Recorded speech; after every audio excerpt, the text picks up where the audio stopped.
Do you think you got addicted to crypto because you made life-changing money, or did you make life-changing money after you got addicted to crypto? And how did it affect you mentally when you realized you had made an amount of money that you might not have ever thought you could get, have before? Um, did I get addicted to crypto before or after? God, I don't know.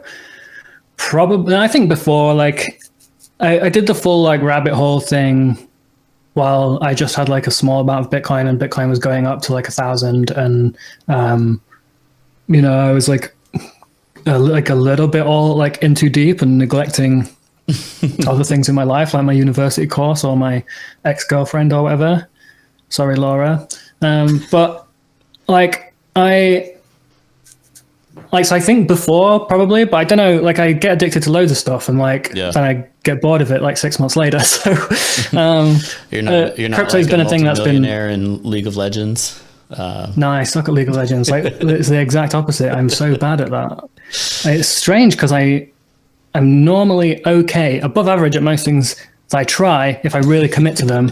And this is like my brain don't work. I got brain lag or something when I play League. But how it affected me, I don't know. If I'm being totally honest, I don't think it's a very good answer or a very likable answer. But if I'm totally honest, I always felt like I was just like a temporarily embarrassed millionaire. If I'm being like totally honest, I know that it just sounds like arrogant or like, I don't know, whatever. I know that it's not a very likable answer. But I think if I'm really honest with myself, I deep down believed that eventually I would just be a millionaire or a multimillionaire. And I just like, oh, well, okay, is this then? That's like, the way you did it. But you had the capacity to make it. I mean, you were doing computer science, so I'm sure you were interested in tech and stuff anyway. Startups. Yeah, and I guess also now without crypto and without investing in anything else, just through work, I would also be a millionaire anyway. Mm-hmm.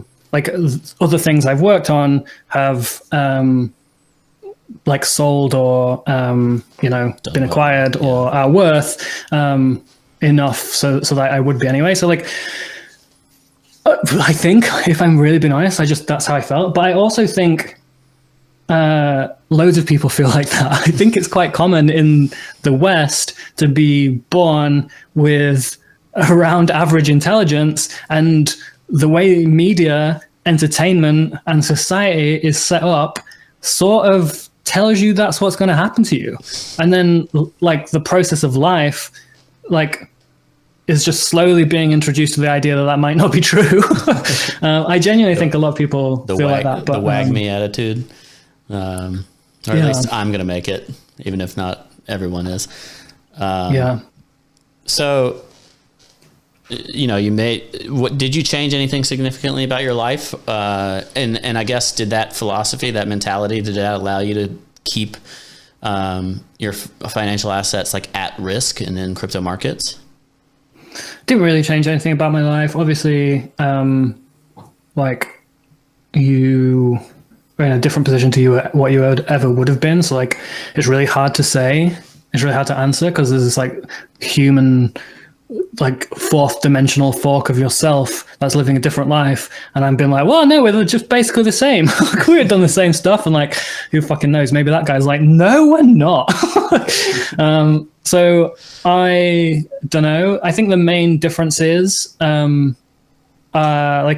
opens you up to be a lot more risk tolerant. So you can make decisions elsewhere in your life that you might not have otherwise taken. Like if you get a promotion at work and you get offered additional stock options versus additional salary, you can just go, I'll take the stock options, I'll add risk.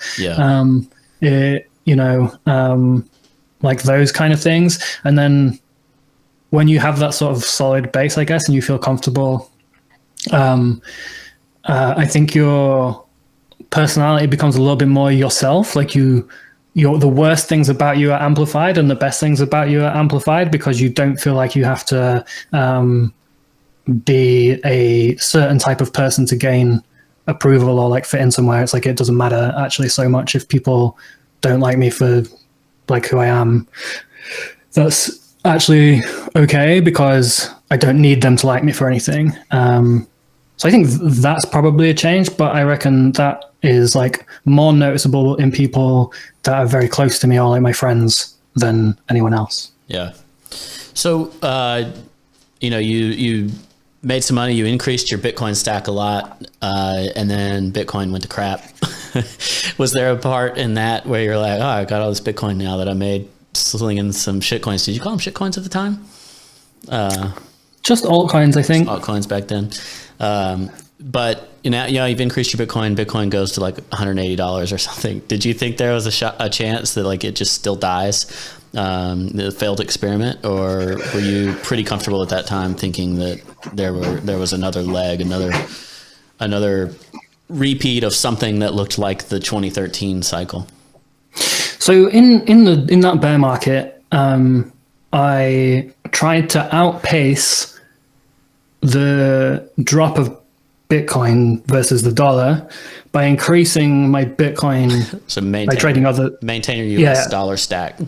Yeah. And like it was like a total waste of time in hindsight. Obviously, I know that now, but I'm not so bright, so I'm a slow learner. I can't hold dollars. I have to hold, Feathercoin to make it. But like part of the reason was I didn't want to hold dollars on a centralized exchange, and but I didn't want to take my money out of the ecosystem either. Like I didn't want to go to local Bitcoins and sell everything, put it in my bank. The dollars were the most vulnerable thing on the centralized exchange in your mind versus like, It was just leaving assets there that was vulnerable. Yeah. So like I would deposit to an exchange, make the trade, withdraw, wait for the sell point, deposit to the exchange, sell, like withdraw.